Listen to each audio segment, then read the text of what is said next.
What is up mga chong? Welcome back sa ating channel, ang Wheel Zone. Yun. Sa mga bago dyan, no?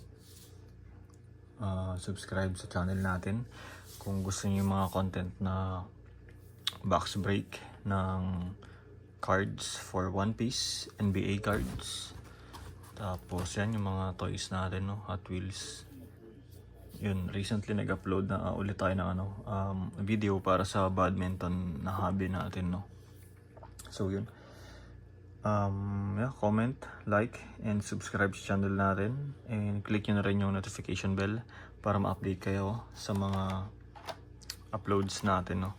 So, para sa video na to, no? Bali, check lang natin yung laman ng parcel natin from kay Boss M&M Collectibles, no? So, yun. Bali, nag-purchase tayo online ng NBA cards na parang hobby, galing sa Hobby Box yun. Tapos kumuha na rin tayo ng dalawang packs ng yan 2022 Topps Chrome Formula 1. Sana may auto kasi sabi ni Boss M2 ay yung mga kasama nitong packs walang lumabas ata na numbered and auto.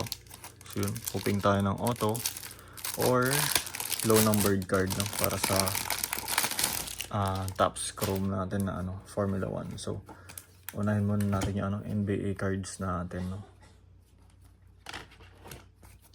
Tingnan ko natin sa NBA cards hobby box to. NBA Hoops 2024-2025 na hobby. Yan.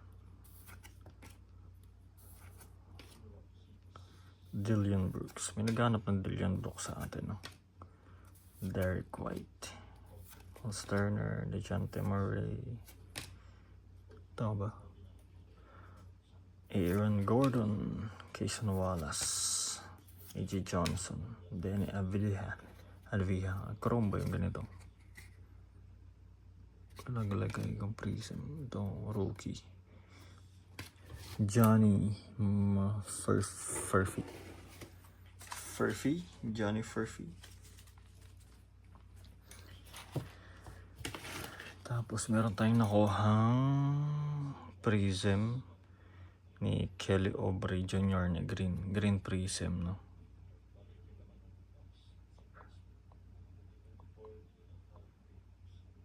Or hindi, hollow. Yan, numbered pala to, no? Yan, 73 out of 99. Tapos prism na rookie card. Ayun. Parallel na prism, no? Prism. Tapos isang rookie card, no? Numbered din. 68 out of 199 ni Juan Nunes. Yan. So, good sa dalawang numbered. Alam ko 2 packs lang to eh. So, nakakuha tayo ng dalawang numbered na card, no?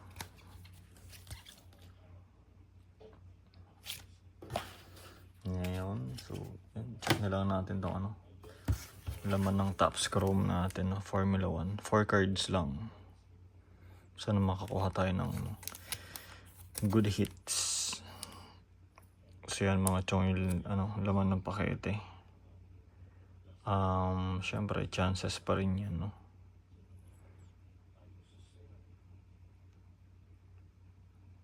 Yan, screenshot nyo na lang. So yun, para sa mga nagtatanong, naghahanap ng laman ng ganitong pack, no? Kung ano yung cards laman, no? Yun, makita natin sabay-sabay, no? Check natin. Topps Chrome. Topps Chrome 2022, no?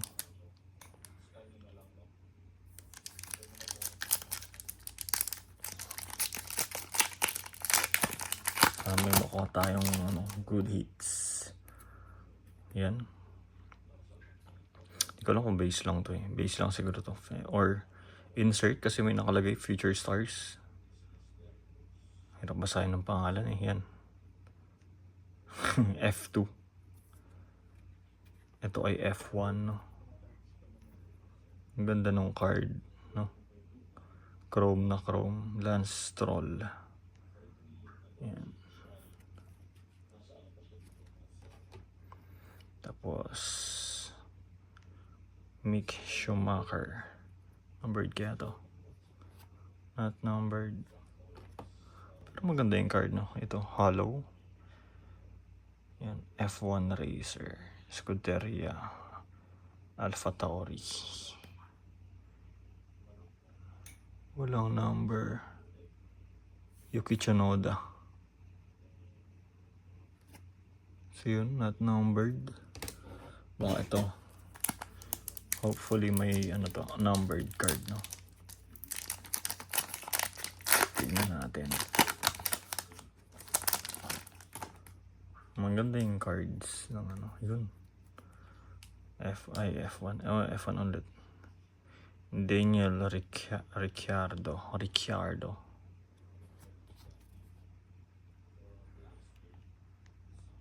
Yan mga chong. Base, no? Feature stars.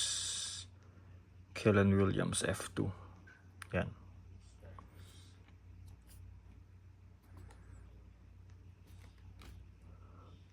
Next, chrome na F1, Esteban Ocon. Numbered kaya to? Hindi eh. Auto kaya to? Nope. Ano to? Insert Constructor Coalition. S. Vitello, si L. Stroll. Ano ba to? Team ng ano? Aston Martin. Yun, wala tayong number dyan ako. Pero okay naman yung cards, no? Pwedeng isilib lahat. So yun mga chong, short video na lang muna tayo ngayon. So yun yung nakuha natin, no? Sa ating ano 2022. Meron pa doon kay ano eh, Boss M2 eh. Kaya lang masyadong mahal yung pack. Tignan natin kung may mura pang ano, ganito sa susunod, no? So yan, nabitin tayo, no? Goods pala yung laman. Sa susunod na lang ulit.